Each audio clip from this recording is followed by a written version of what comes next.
Reframing your life can help you cope with challenging situations and boost your confidence. It can also free you from your own expectations. Uh, all I'm going to say is that we are in a time where change, adjustment, and reframing is a must. Stuff is going crazy, but we got to be able to get ourselves in order uh, personally, regardless of what's going on outside. Welcome to the Sunshine State. My name is Sonshine Wiley, and I am your host. I'm not even going to sugarcoat anything like that. I have one guest here with me who I am super excited to have in the building. I have known this guy for a few years now, but like the moment we met, it was like family. And I'm excited. I'm gonna let him introduce himself to you, but I'm gonna see if he leaves some parts out, and then I'll be able to correct it if he doesn't do it right. But yes, ladies and gentlemen, I have Marc in the building. You say your last name because I mess it up every single time. Marc Thevenin. Thevenin. Okay. Yeah. Thank you so much. So introduce yourself. Tell the people about yourself. Okay. My name is Marc. I'm from New York. Born in Queens. Haitian American. I live in Chicago now. I've been living there for almost 10 years. And I love music. I play the drums. And I'm a filmmaker. Yeah. That's it? I mean, you're not a dentist too? I mean, because the talent. I don't always like, throw it out there. You don't like to throw it out. Look, okay, got the perfect teeth up top, but don't want to tell nobody where they came from. I'm still trying to figure out how to get this one back here taken care of. Oh my gosh. I got you. Okay. I gotta go over there because this right here, that's for the birds. Yeah, we gonna get you straight. Look, I need it. But I'm excited to have you on because like it's been a long time coming. Mm-hmm. The work that you guys have done has been something that has made me want to be better. Mm-hmm. And not just necessarily like in singing, but like the way that you guys have dedicated like nights and time. Y'all barely eat. Right. Y'all be like head down, face forward, let's get this, let's go. And then the product, the thing that comes out of what y'all do is like always so excellent. Like we did a little rinky-dink Christmas. We thought it was going to be a little rinky-dink Christmas video. And then I'm like, wait, this is real stuff. We got real lights. We got a real studio. This is a real camera. We got people following us with the... Yeah. I'm like, wait a minute. This is real stuff. Our last minute too. Oh, wow. Yeah. So tell me, how did you get into like cinematography and film? Okay. So as a musician growing up, practicing the drums, one of the things that I started doing is I would go to concerts and I would bring my little, mini disc recorder and I'd record the audio. Yeah. And I'm like, I'm hearing like some of the baddest musicians in New York and I don't have anything to see. Yeah. So I had moved to California in 2005. I didn't even have a camera. I didn't even know you lived in California before. Yeah, I went to grad school here. I had no clue. Yeah, I went to Long Island University. Oh, wow. Yes, I was here for 2 years, and then my brother moved out here as well.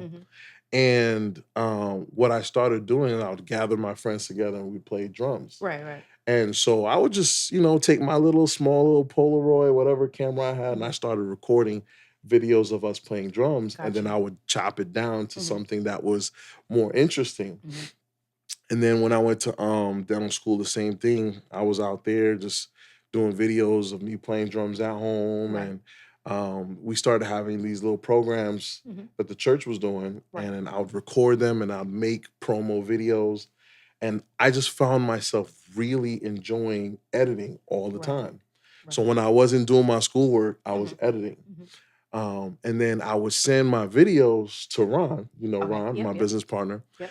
And he would comment on it. He'd be like, oh, it's dragging here. It needs to improve here. Right. And then we would always be talking about editing and stuff like that. And I was already a movie head. Like, I love movies. My whole summers growing up, me and my brother would just eat pizza and just watch movies the whole week. So now me and Ron started talking about, at the time, Christian movies. Yep. And we kind of felt like Christian movies kind of weren't really hitting.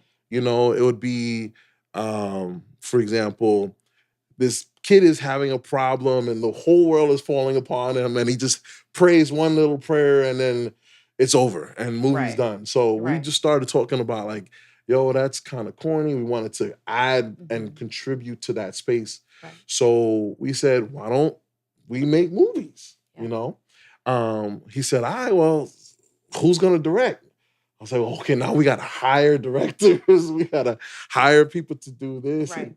And he was like, well, you could direct. I was like, I guess. And then I was like, well, you're better at camera work than I am, so you can do the camera work. Mm-hmm. And we just spent the next couple years studying film, studying how to make films. Yeah. And then it went from that to us in about 2012, we made our first web series. Yeah. And then we learned how to write movies and we wrote it ourselves. And that was the beginning. Yeah. And that's how we got into it. So do you feel like the fact that you had somebody with you on this journey made it a little bit easier to be more focused? I definitely think so, because before there wasn't any like clear path of I want to do something with this. So I definitely think that collaborating with him allowed us to make it a tangible goal. Yeah. For sure. Definitely a good shared goal, because you guys are both like, somebody can be like, well, I'm not feeling it today. And the other one could be like, no, let's get up. Right. Let's go. Let's do this. Right. Yeah. I love it.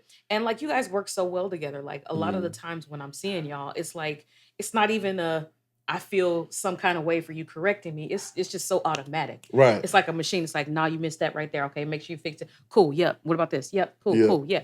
And it's just like a back and forth. It's just like you see it and it's musical.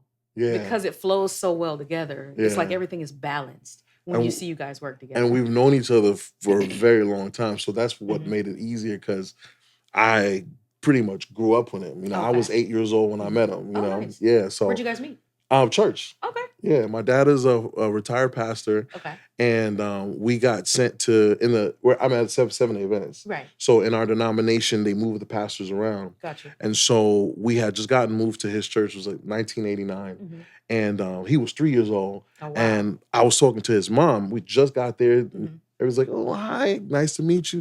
Right. And this little 3-year-old kid comes running up.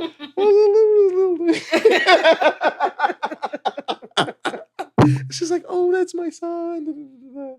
And, you know, as we got older, you know, then we started, you know, being around each other a little bit more. Right. Yeah, that's what's up. That's awesome. So do you feel like, or do you believe that this was a path that you were destined for? Or is this something that you kind of just caught and developed a passion for? As far as being a filmmaker? Yes. Because I'm sorry, I'm not going to just talk about filmmaking. I'm going to branch out to the other ones. Yeah, we're just going to start here. Right. I can include into that answer.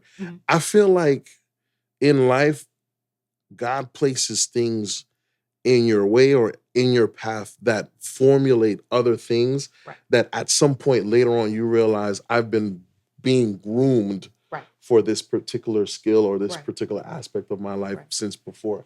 And I kind of feel like with dentistry, with music, with film, I feel like there have been various things that have just continued to bring those gifts together to kind of work with each other, really. Yeah. So how did you go from having a passion? Because which passion came first? Let me ask that. Okay. Which passion came first? Music. Okay. So with music, how do you go from music to dentistry? So I always wanted to be a medical doctor. Yeah. Okay. Not a dentist. Got it. And when I was in when I was in undergrad, I was studying for the MCATs, right? And I took the MCATs 3 times. I took the MCATs 3 times. I did better every time. I did. But I never really did significantly well enough to have a strong application for medical school. Gotcha, yeah. And so what happened was there was a program at school, it was called a forum, where the School of Public Health from Loma Linda University and the School of Dentistry came and they did a academic presentation on their careers. And I typically used to skip forum, but I went that day because it was at night. And they were like, "Oh, we got pizza, so everyone come out, get some pizza." And it was like, "All right, whatever." That's definitely how you get us college students. So give us some free food. Give us some We're gonna food. be there. We're in there. So I'm sitting in there and I'm like, all right, because at this point I wanted to do sports medicine. Right. And so did I. Yeah. Fun fact: I went to undergrad and thought I was gonna be either a plastic surgeon, not Really? a plastic surgeon. A plastic surgeon, a reconstructive surgeon, or a sports medicine. Wow. Yeah. Wow. Mm-hmm. And the thing is, when I was in high school, I wanted to stay in New York. I didn't want to go away for college. Right. And my mom, she had knee surgery. And so we went to this doctor in Brooklyn. His name was Dr. Perrier. Yeah. He was a sports medical doctor, but more so an orthopedist. Yeah. Right? And so she's like, "Oh, my son wants to go to York College and stay in New York City, and I don't think that's good for him." And he was just like, "Oh, okay, well, you see that guy right there? He's my assistant. Yeah, he went to York College. You see that guy right there? Same thing." They weren't serious about going to this school or schools away from New York where they would be more focused. And he was pulling out pictures of him with Magic Johnson, Larry Bird, Don Nelson, or Don King, sorry, at his house because he was their surgeons. Gotcha. So he was just like, if you really want to be serious, you need to go away where you can be in an environment where you can focus. Right. But, still, like, every time a med student would come to the school, I'd be like, how do you study so much? I just couldn't wrap my mind around, like, that much schoolwork. Yeah. That's why I didn't do anything else in college. I was studying all the time. All the time, yeah. All the time. It's a lot. It's a lot. Yeah. So at this particular forum, that was my, like, wetting the palate of something other than medicine, right? So when I got out of college, I spent a year trying to figure things out, trying to apply and this and that. I applied to schools in the islands and all of that. But anyway, long story short, I came to Loma Linda so that I can kind of fatten up my resume. Yep. And while I was here, I went to Mount Rubidoux, and Dr. Woodson was the music director over there at the time. He was a dentist. So in getting cool with him, because I played drums or what have you, he was like, "Hey, if you're interested, come to my office, and you can watch how we work." Right.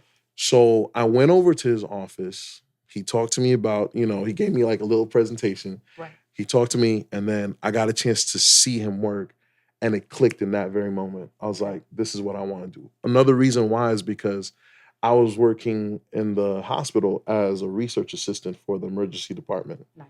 And I just felt in my spirit that, like, I wouldn't be happy in medicine. Yeah. So I was like, what am I going to do now that I've been, my whole life, I've been focused on this one goal. I want to be a medical doctor. Of course, our parents, right? They really instill those things into us. And all it took was going to his office one time and seeing that and seeing, wow, I want to do that. And then when I actually got into dental school and I realized it's working with your hands. I played the violin. I played the drums. I have that finger skill, tactile, art. Yeah. Crafting a tooth, you got to use your mind to create it. Film, art, all that stuff, all those different things. I realized I had in me already, which made it easier for me who loved movies, be able to take those skills and transcend that into that area as well. I'm gonna fight you over this microphone. You gotta get it together.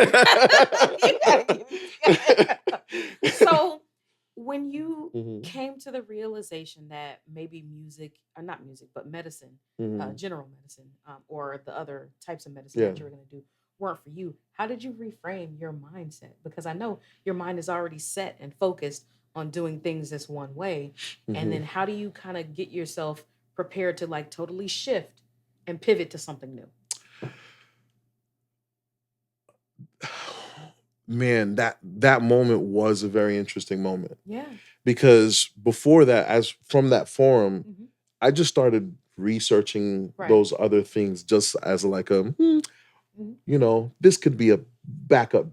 Right. And I went into both. I went into the public health to fatten up the resume, and I went into the dentistry. But the shift that took place, I was walking in the hospital and I was walking from the emergency department to the cafeteria.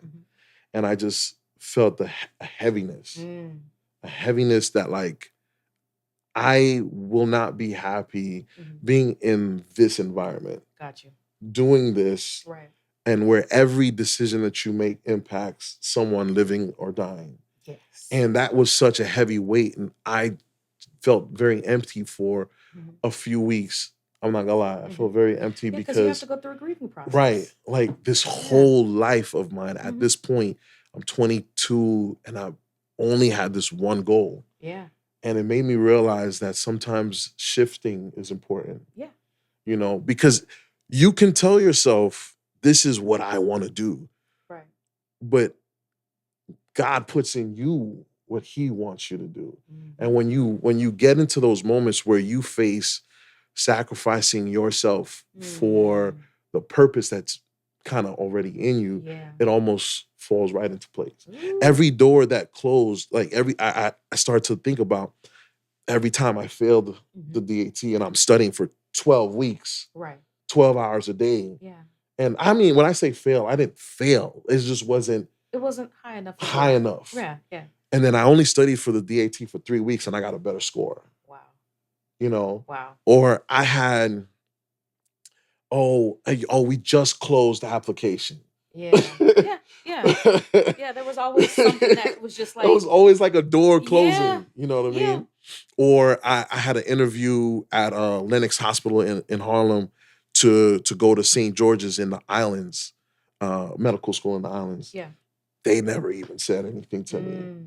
I applied to Andrews University to their master's in biology program. Wow. They accepted me, gave me a full ride, never told me. What? Never told me. How do you never tell somebody? You know what happened? 2 weeks before I'm supposed to fly to California for the first time in my life. Yeah. They're like, can you send us your medical records? Like, what do you need my medical records for? Yeah. Oh, you got accepted. And you have a full ride. And I'm going to a program, I got to pay $100,000. Oh, Lord, see, I don't know if I'm, oh, God, you got to help me. Because I don't know if I would have still been going to California. I mean, everything was already in place. Apartment. Oh, yeah. All of that. Yeah. Airfare, shipping my car, all these things already in place. And now you're telling me that. Wow. I'm like, yeah, I was meant to go there. Yes. You know? That was definitely God was like, let me silence them real quick. Yeah, so just focus on where here. I want you to go. Yeah. That's good. So let me ask you this. When did you first feel like what you were doing had an impact? Whether it be music, whether it be film, whether it be dentistry? Man, that's a good question. Like, when did I feel? Yes. When did you first be like, oh man, this is helping people, or this is doing something, or this is seeing the result that I wanted? I think dentistry is the easiest to answer. Okay. I would say by the time I got to my first real job outside of residency, where I had someone who was just like, I have not been able to smile for the last 10, 15 years because I don't like my teeth. For you to pull their teeth, put them in a denture, and like they want to give you a hug because they actually feel like, oh wow, I can actually smile and feel happy with myself. Yes. Or I'm getting married next weekend and I didn't know how to, be ready for that. Like I had a guy one time and he had his front two teeth were really decayed. And so he came in, we did a root canal, crown prep. That weekend was his bridal party pictures. Right? And so he got the pictures. The wedding was a few weeks later. Crowns came in time for him to get them inserted for the wedding. Right. He said he has never smiled like that in his life. For someone to be able to be so happy on their wedding day that they can smile. I bumped into him at Target. And he's like, hey babe, that's the dentist who made me, who fixed my teeth. I think with that aspect, obviously, that's such a monumental change. Yeah. It's easier to visualize. When it comes to music, that obviously when you're in a worship experience, and everyone's hands up, obviously, Right. the Lord is moving. But when it comes to film, and I would say on this film, this has been the largest experience. Because I'm excited to talk about this one. Right. I'm very excited to talk about this one. I'm waiting. Go ahead. Because we've done other stuff. Yes. We've done quite music a bit. Videos, Music videos. Yeah. We've done other movies, but Right. the emotional impact from this one. Yes. We went to Miami for the Urban Film Festival. Yeah. And the lady who was the host started crying when she was asking me questions. This is a powerful story. She was like, it's so relatable. And it's so many people who have a story that's similar to it. It might not necessarily be their dad. Right. It could be a mom. It could be somebody. It could be a sister, a brother, or whatever. But it's very impactful to know that you have a person who just honestly did not know how to handle whatever pressures or whatever responsibility that was placed on them, and they ran away from that responsibility, and they didn't realize how much it would impact the other people. Person. So I'm gonna let you talk about it, but it definitely feed me. Definitely touched me, because I was like, man, I can understand that on so many levels. I can understand how it feels to have a person be so into what they feel like their life needs that they totally disregard everything else. And it impacts everything that's around them, whether it be their family. It could be the people who are working with them, like if they're at work. Their friends, everybody could be impacted by it. Right. But it's not until they realize, oh, my place and my function in these people's lives matters. Right. It's not until they realize that, until they can connect the dots and really make things come alive. Right. And so I'm going to let you talk a little bit about this movie called Bleachers. Or it's a short film. Short film, yeah. And you guys are going to make it into a longer film, feature film, right? Feature film. Okay. So I'm going to let you talk about it, because I definitely was like, oh, this nigga did this. I saw the names. I was like, oh, I know all these people. I know them. Okay. Yeah, Aaron on the music. Yeah. There's a lot of people going on there. Okay, so talk about it a little for the people who might not necessarily know what the movie Bleachers is about. Tell us a little bit. Just give us a general synopsis of Bleachers. So Bleachers is a story about Maya, an 18-year-old girl in high school. She's a basketball phenom. She's trying to go to college, and she's got some emotional trauma in her life that she didn't realize she had. Her parents have not been there for her, and she has an altercation and gets kicked out of school. And she gets forced to live with her father and reconcile their fractured relationship. Come on, elevator pitch. You already knew what to say. You've been preparing that. Is that what you say every time you go around people? No, it's always a slight difference. It's always a little different. Okay, I like it. At the festival, them other people was just talking and talking and talking. So the thing is that you can tell who came for who, because there were specific questions that were geared towards every single person. I didn't even hear any questions asked about the first movie. Right. I was like, no one. Like, not one question. Not one question. And unfortunately, I missed that movie. And it was both nights. Not one question for that first movie. Oh, really? Yeah. I mean, people complimented the theme, but no direct questions about that first movie. Got it. Okay. Well, maybe they just didn't invite their people, because if they had they didn't even show up themselves. Oh, they didn't. Yeah, the filmmaker didn't show up. That's probably why there were no questions. Okay, that makes sense. So from that whole experience, I know this isn't your first film festival that you guys have been in. So do you feel like this film festival, what was different about this one? It was the best film festival. We had been in 6 film festivals, of which I was only able to go to 2 others. Okay. And Ron went to 3 others. And then we had a representative go to 1, and nobody went to one of the film festivals. But this was the most organized. It was the most organized as far as expectations from the very beginning, which were set. Like, this is what we're gonna need. They had me fill out like a whole questionnaire sheet. Uh, It's Take okay. 4. It's okay. They had me fill out a whole questionnaire. Everything was very clearly explained. Now, the only thing that was problematic was they were a little slow on letting us know the schedule, but Got you. everything was very clear. The file format that they asked for us to submit the film actually provided the greatest quality experience versus Wow. many of the other ones. Wow. So I do appreciate the professionalism Mhm. of this festival.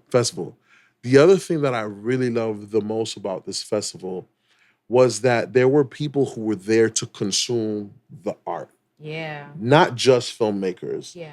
and not just people trying to get exposed. Right. There were actual legitimate people who like I go to this every year. Mhm.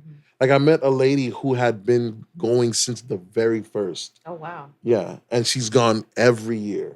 Mhm. So it was good to be able to have those kind of people pull you aside and say, "I really liked your film." Da Mhm. da da da. Mhm. You know, I come every year. Blah blah blah. And I think those people make this feel like an actual movie experience. Right. The basketball documentary, Yeah. the actual WNBA player that Yeah. came to watch it. Mhm. There was a whole high school team that came. Yeah. So there were people who were there to just really enjoy Mhm.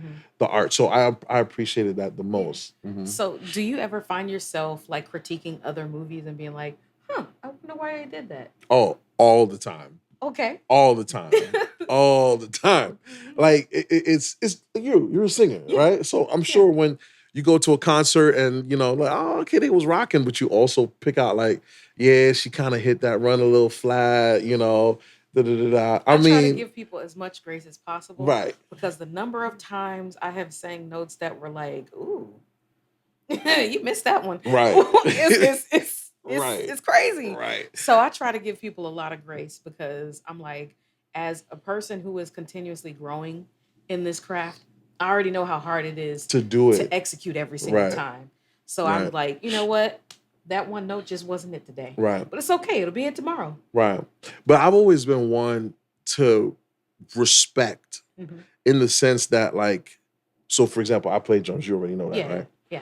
So I respect other drummers Hmm. in the sense that I'm not gonna critique someone or at a level above my skill set, Yeah. right? Yeah. Because someone who's put in that much time to get to where they are, Hmm. right? There's reasons for the Right. choices that they make. Right. You see what I'm saying? Hmm. And just because you may not agree with it Hmm. doesn't mean that it was wrong. Yeah. You see what I'm saying?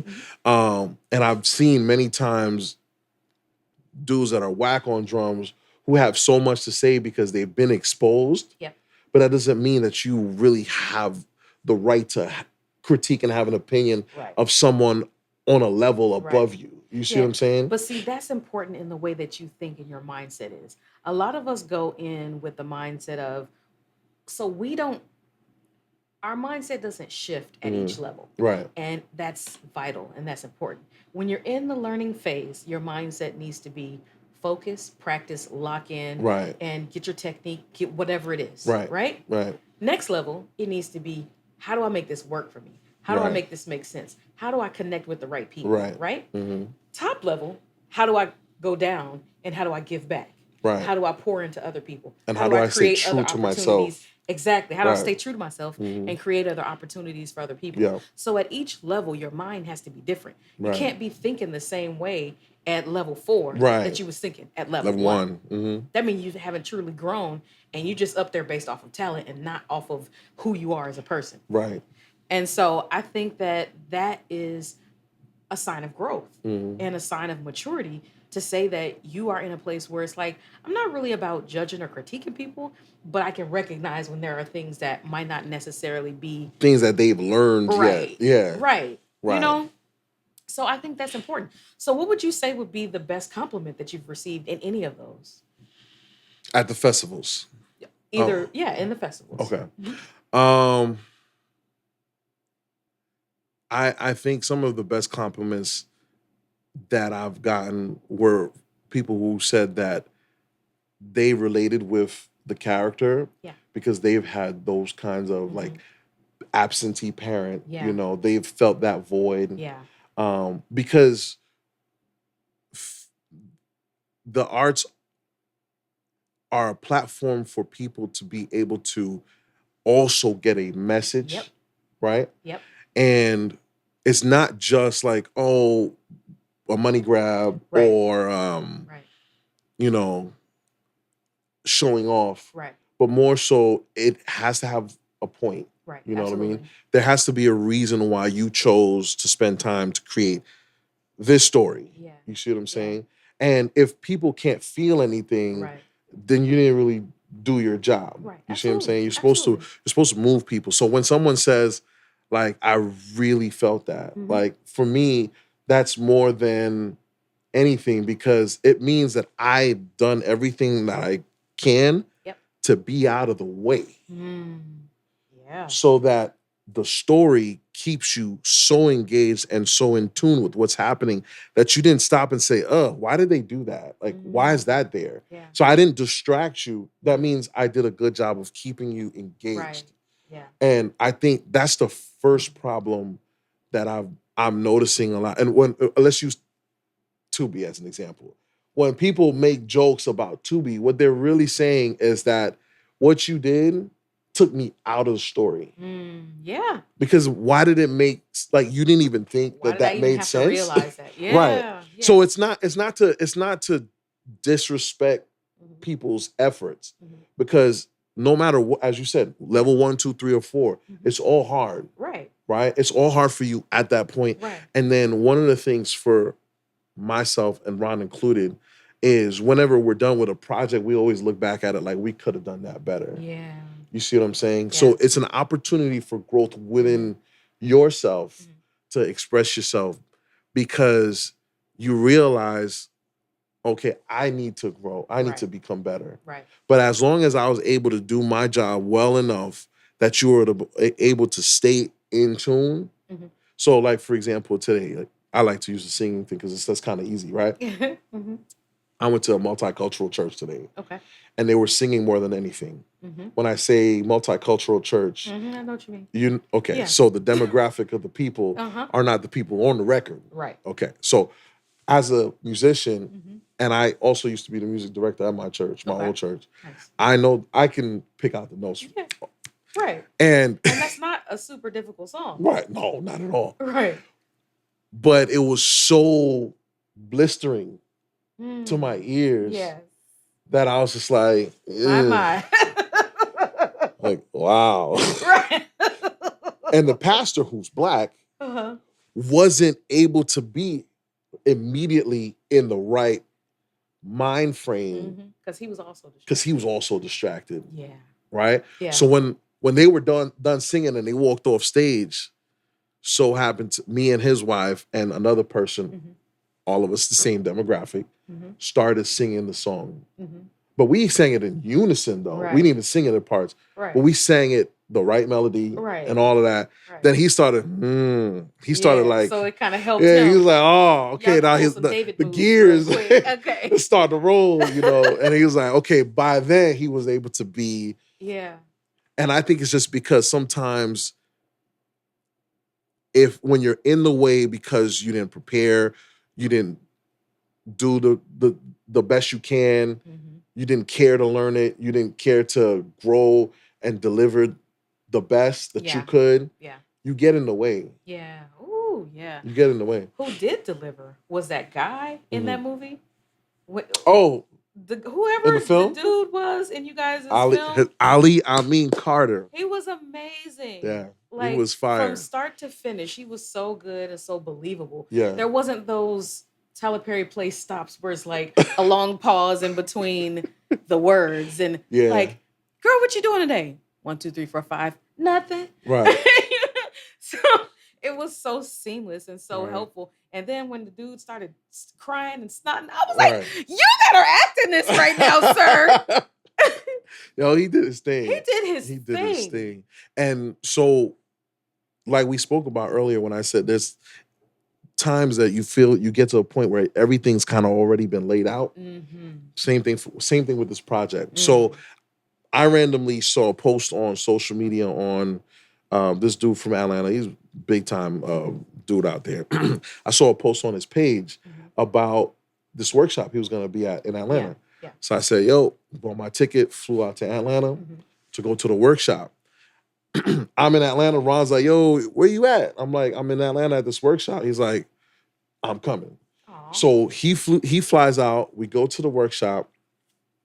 And while we're sitting there in the workshop, this dude sits down in the same row as us. Right. And, Q&A, ask some questions, blah, blah. He asked some questions. So when it was done, I was like, yo, you look kind of familiar. Like, I feel like I've seen you before. So he has been on some other projects, right? Okay. So we chop it up, the stat or whatever. And he's like, da-da-da, I'm from Chicago. I'm like, yo, we just came down from Chicago. Oh, wow. So we got really in great conversation, good vibe. And in that moment, I said to him, yo, before a year is done, we're going to work together. Oh, absolutely. Right? Yeah. Lo and behold, Ron hits me up in January of last year. He's like, yo, I think we should do a film for the ABFF. Right. So we come up with this idea. We work it out, blah, blah, blah. We write it. And then he calls me another day. He's like, yo, who do you think we should get as the lead? I'm like, yo, you know that dude we met in Atlanta? He's like, that's exactly who I was thinking about. Wow. So that sounds exactly like him too. So we hit up dude. Dude was on vacation. Right? He's like, oh, I'm out of town for like, a couple of weeks or like a week and a half. Yeah. He's like, but when I get a signal, I'll check to look at the script. Yeah. So we had been waiting. We didn't hear anything. So we said, all right, well, we're going to have to audition somebody else. Right, I guess you know what. So we held audition and we gave another dude the role. Right? The next morning, he calls us up. He's like, yo, guys, I'm back in the country. I read the script. I want to be in this. Oops. It was like, oh, man, sorry. We just gave the script to somebody else. He was like, anything. I really need to be in this project. Yeah. I really wanted to. And he said the story related to him and his relationship with his daughter. Yeah. And then the girl who played it, she said for her, it was kind of like the reverse where her dad was there, but she didn't appreciate it. So both characters felt like they connected with their characters and they really wanted to be a part of it. That's awesome. That's amazing. I think that it was also, so I know both you and Ron. Yeah. The Mars Bros. I thought you were going to wear your sweatshirt today to show your logo and stuff like that. I didn't get a chance to go back to the hotel. Okay. But like, just see it. It's right here, right on my chest. Right. But yeah, so when you guys are working together and you're coming up with this concept, how does it come? Or so did you already know that this was the scenario that was similar to his life? Or no, not at all. So how did you discover that? And then what was the conversation surrounding that once you found that out? I channeled it. Okay. Like, we need to tap into that, Yeah. If you feel the guilt of being absent or not having the relationship you should have had with your daughter, we really push for it. Yeah. So, for example, the kitchen scene that you're talking about. Yeah. There's a couple takes that he did a great job. Yeah. Just wasn't, it wasn't really there. Right. And I said something to the matter of, how did you feel when X happened? And on his own, he went there. Ooh, he went there. He went there because he was just like, damn, I was not ideal of a parent. And because of him working on that project, was really focused in more so on actually helping rehabilitate that relationship. You know what I'm saying? So, I mean, we like to tell organic stories. So we just kind of trust what comes up. Yeah. You know what I'm saying? Because you can't force it. You know what I mean? No. There's no way you can, wow, this is a great idea. No, you just got to trust that. Right. You're just putting your best into it so that it can be the best it can be. Yeah. And that's important because like being able to give yourself, that's the part that I think I like most about the work that you guys do. Right. Because the amount of time that you guys spend on giving your all and putting your best foot forward shows in the quality of what you put out. Yeah. What you put out is, I'm in a phase where like I haven't been doing on camera podcasts for too long. Right. This is probably like my year Right. now that we've been doing it almost a year actually. Really? No. It's been, how long have I been doing the on-camera ones? I can't remember, but it hasn't been that long. Right. It's been probably 2 years wow. at most Right. that I've been doing the on-camera ones. But I have been doing my podcast since 2018. For real? Yes. I've been doing this podcast since 2018. And it was audio only for a long time. And then it finally got, the film and things like that. So we're in our learning phases and things like that. And so while we understand that, we're getting some really good content and things like that, we are gleaning on people like you so that we can continue to learn. Okay, so how do we make the lighting better? Right. So how do we make the camera angles better? Right. So how do we do this better? Because, kind of like what you did. Right. It's like, okay, you're going to be producer. I'm going to be the host. Right. You're going to be the person who takes the pictures. And we're going to figure it out. We're going to figure it out. Yeah. That's what's happening right now. Yeah. And so the fact that you guys did that and were able to get to a point where it's like, this is like, I'm going to say it. This is better than everybody else's who was there. This is better than everybody else's who were there. The little animated one. I appreciate that. But the little animated one that was there. It was real slow.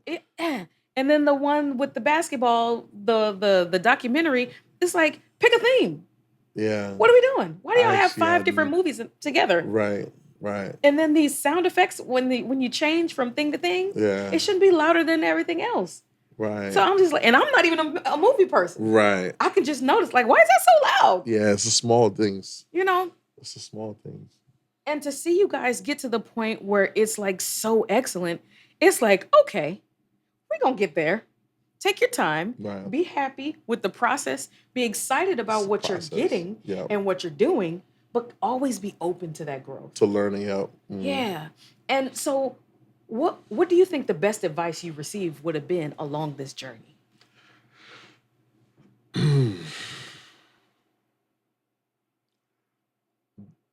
I think that I have received that, and I've also had instilled it within myself. I think I asked that the wrong way. Okay.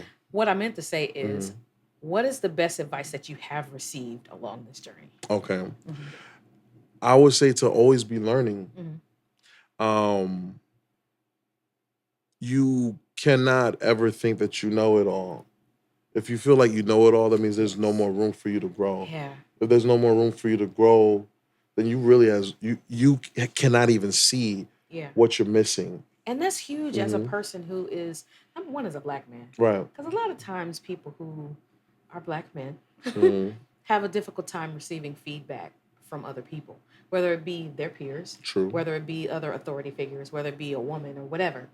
And how do you humble yourself enough to be like, okay, this person is where I want to be. So I'm going to listen and not allow my ego to get in the way.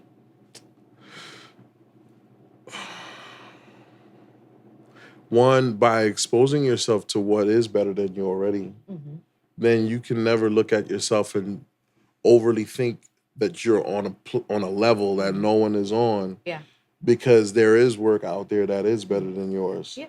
The other thing, I really think it just has to be part of your nature to want to grow. Yeah.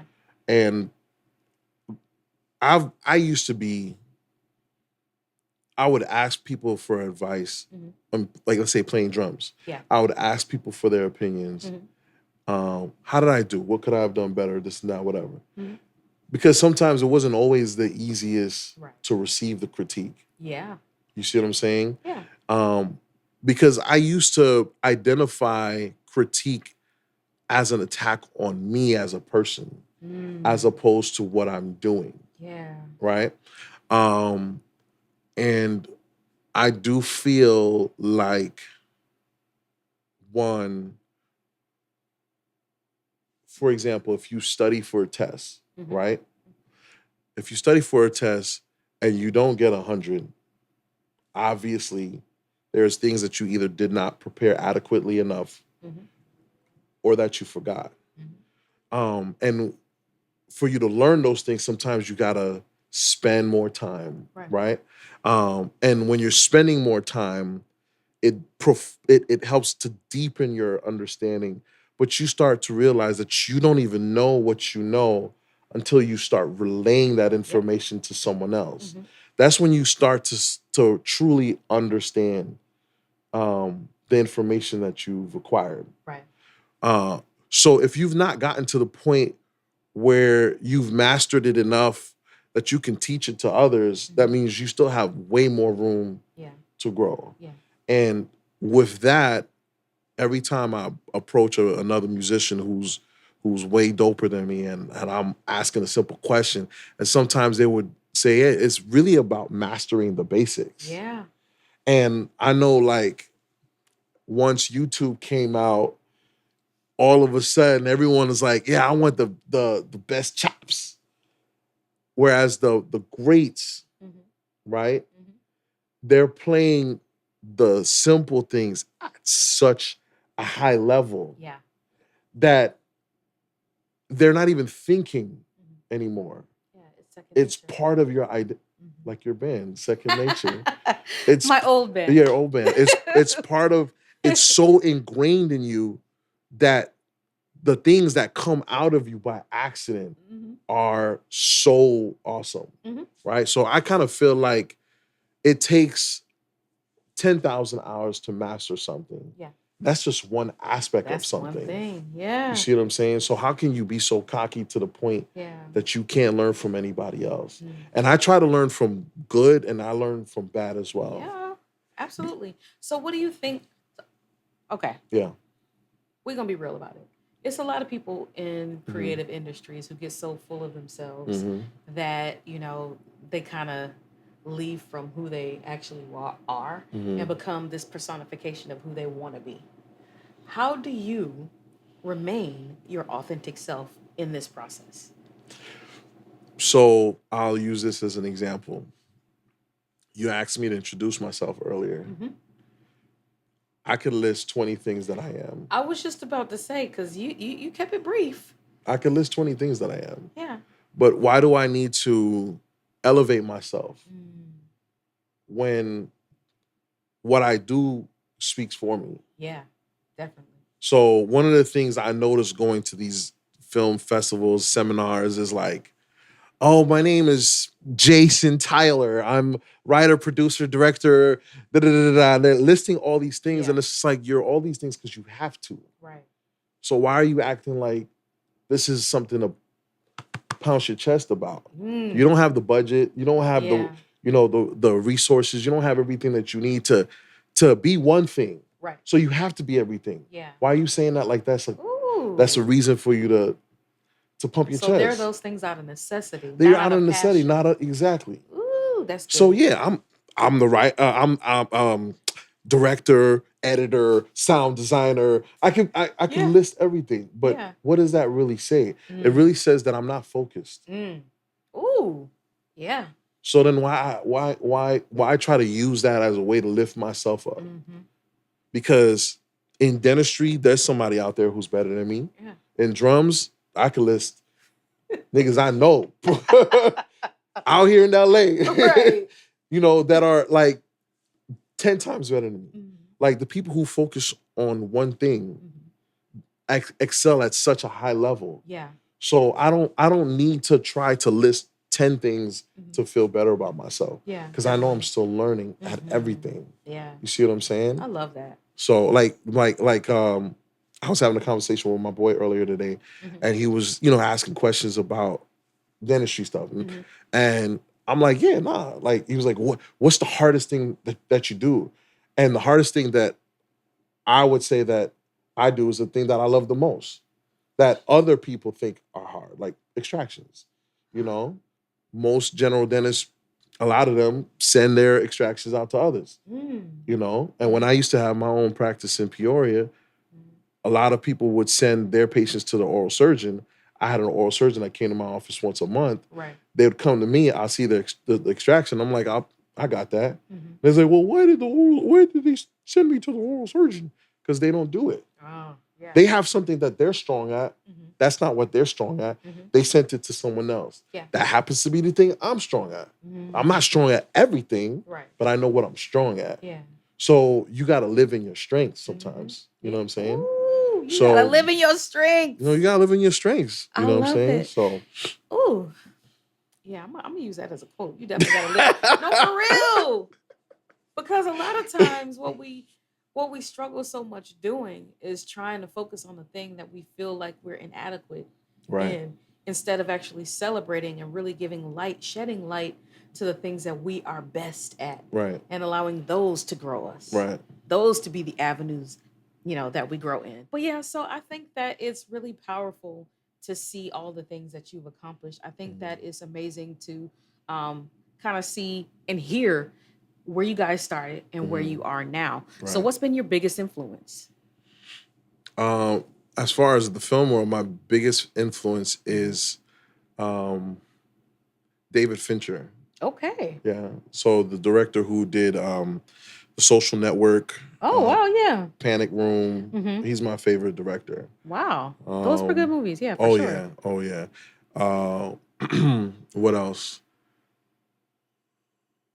Well, we're focusing on films, right? I mean, not necessarily. It could be the others. music, it could be film, it could be dentistry, or Yeah, when it comes to like drums and stuff, the musicians that I grew up Okay. watching, Jermaine Parrish, Mhm. cats like that, Yeah. So these dudes are so elite at what they do Yeah. that you can watch something they've done 15 years ago over and over and always still be learning Yeah. something new. Yeah. Mhm. So of all three of these, or Mhm. and the other things that you also do in addition to it, what do you feel like you will ultimately end up doing? What is your not final, that's the wrong word. What is your ultimate goal in these areas? Financial independence. I want to wake up every day doing the things that I love by choice, not by necessity. Yeah. So one, I wanna own enough assets to pay me to live, Yeah. handle all the things that I need, all my financial responsibilities, and I really want to make films for the rest of my life. To be honest with you, you know That's what I mean. amazing. I've already transitioned or started to transition in the dental world to be able to have the freedom. You see what I'm saying? So I used to have a practice, sold the practice, and now I work, as a float, for a lack of a better word. Right. And that's allowed me to since then I've edited a film. I've co-directed a film that went to the theaters. That's on Stars. Nice. I was a producer on a film that's on Tubi now, but it was on Amazon initially. Right. Our whole team was on a film that's on BET. Nice. You see what I'm saying? We did your music videos. I came from work. Yes. Yes. Dude, yes. your music videos. Yes. And I had to design the set. Yeah, you killed it, by the way. I had to design the set. I was like, so yeah. This is what we have? Right. Give me a minute. Right. And you did what you had to do. You did what you had to do. Went out, went to the stores. I went to get some of the stuff for you. Yeah. And I just feel like art, for some reason, it's that thing that gives you the most self-actualization. You see what I'm saying? Yeah. Expressing yourself. It takes money to do it. Yeah. So you have to have that money. And it takes a lot of time as well. Yeah. So to be able to really do that, my goal is to be able to set myself up to be able to exit the 9-to-5 life. Yeah. Because I've also gotten to the point where I realized I was burnt out. I was burnt out because I was working 50, 60-hour weeks in the office by itself. Yeah. Yet alone the fact that I was driving into Peoria every weekend, driving back up to Chicago on the, and I never get sick. Yeah. I don't take days off. Even if I have a cold, I'm at work, you know what I mean? And when I need time for myself, your patients don't understand that. Why is the doctor not here? Yeah. Oh, he got a flat tire? Why he keeps getting flat? Like why do I have to defend my basics? Yes. You know what I mean? mean? This is the same conversation that we've had with your friend who refuses to take a day off. Right. And refuses to take help. Right. So, after I sold the practice, I was able to start having the time to be in these projects. Like, oh, are you free such and such? Yeah, I don't have to ask anyone. I could just tell them I'm not available for work and I could do this other stuff. Yeah. And it just felt so refreshing. Yeah. And then the other thing is taking time to decompress, going out of the country and doing stuff like that. I was never doing those things before. Yeah. You see what I'm saying? I was literally like, I remember my ex used to be like we went to Vegas and I was like, nah, I got to be back for work on Monday. She's like, why can't you take Monday off? Because if I take Monday off, I got to pay another nigga to work for me. Excuse my language. Can I say you're that? Good. You can say whatever you want to say. I got to pay another nigga. I got to pay him twice as much. Oh, that's the sub fee? Yeah. I'm like, hell no. I'm like, why the fuck? Right. No, I'm taking my ass to work. Right. We gonna fly out. Right. Look, you know, like, stuff to do. I ain't trying to hear all that complaining. Like, right. I gotta go. Yeah. Yeah. This not a Christian podcast. No, but I mean, we love the Lord. Right. Say what you want to say though. Right. You know, I'm from New York. You feel me? Right. No, wait, I can't smile on this side of the camera. I gotta smile on that side. Don't key too much now. Number 5 is missing. No, but real talk, it's like when you get to the point where you've sacrificed all those years. I'm 43 years old. You know what I'm saying? So I've lived enough to know, okay, I want to do something that allows me to have the freedom to make the choices I want to make when I want to make them, and I want to be able to have the time to do the things that bring me the most joy the most time, which is making films. That's awesome. So would you say that that's how you would define happiness for yourself? Yeah, I would define happiness as being able to do what you want to do when you want to do it. I love it. Plain and simple. Plain and simple. I love it. I love it. Well, that's all I got. Those are all the questions that I have for you. Because I'm going to tell you like this. I already told you I was excited to have this conversation because, like, there is something inspirational about people who have goals and who are willing to put in the work to make it happen. Right. Like, a lot of people feel like they need a roadmap. And honestly, when it comes to creative pursuits, there is no roadmap. There's no roadmap. There is no rule book. There's no guidebook. There's no YouTube video that's going to tell you step by step, even though they try to make them. There's no real roadmap to achieving whatever the success is that you're looking for. Right. So you have to tap into your creative powers and create your fire. Right, to make things happen. And make it happen. Mm-hmm. So I think that's amazing, and I think that's wonderful. I think that it also speaks to how you were able to take what you had and reframe your mind to understand that, okay, here's how I cause these things. Here's how I make these things grow. Right. I'm going to try this thing, see if it works. Right. I'm not afraid. I'm not going to allow fear to stop me from trying to make this thing grow, from trying to make it prosper. And if it doesn't work, okay, cool. Next. Right. Here's a new idea. Pivot. Here's another. Exactly. You're pivoting. And I think that is super important to the way that you can live a life that elicits and gets you to the place of that freedom to make whatever decision that you want to make because you've done the work and you've put in the work and you've stuck to the thing that was a driver for you in order for you to create your own fire and your own pathway and your own open doors. Right. So I think that's amazing, and I thank you so much for being here with me today. I think that I'm excited to see all the things that are to come for you guys, and I think that even though the people might not necessarily already know your name, they will know your name. And so just take a moment and tell the people where they can find you. Right. If you got a website, you got some IGs, all your socials, this is your moment. Tell the people. So our media production company is the Mars Bros on Instagram, THEMARS BROS. My personal page is IAM_THEV, I am Thev. That's my last name, Thevenin, but it's so hard for people to say, so Thev is easier. Yes. They be like, the V, who's the I'm like, really? You couldn't figure that? That's why I didn't even, I was like, you know what? I'm going to let him do it because I don't want to butcher it. I don't want to mess it up. Yeah, like at work, people call me Dr. T, and I've been, that's been my name. That's probably all the best I got. Yeah, so. So thank you guys so much for joining us today. Again, this has been an episode of the Sonshine State. My name is Sonshine Wiley, and I have been your host. Please remember to like, subscribe, share, pass this on to your mama, your auntie, your cousin, all of them. Anybody who you think might feel impacted or would benefit from this podcast, definitely share it with them. Feel free to make sure that if you need to reach out to us, ask questions, provide feedback, definitely feel free to do that. You can visit us on the website, or you can send us an email at the sunshinestateVibes@gmail.com. Again, remember that we do have the Well Brand apparel that you can purchase some of the good stuff on. I don't have it on today, but of course we got our little commercial coming, showing you all the things that are there, because we always want to make sure that we are wearing our wellness. It's a constant reminder of knowing that we can live a life that is full and overflowing in wellness, in purpose, in peace, and in positivity. So guys, again, thank you so much for joining us today. My name is Sonshine Wiley, and I have been your host. Y'all have a good one. Bye.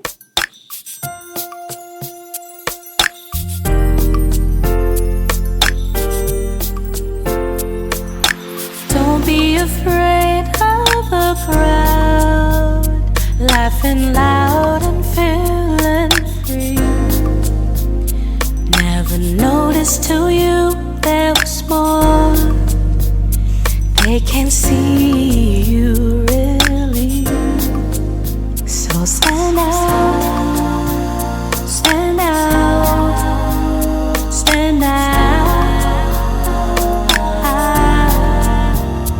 You're here, you're free, absolutely where you need to be. So stand out, stand out, stand out.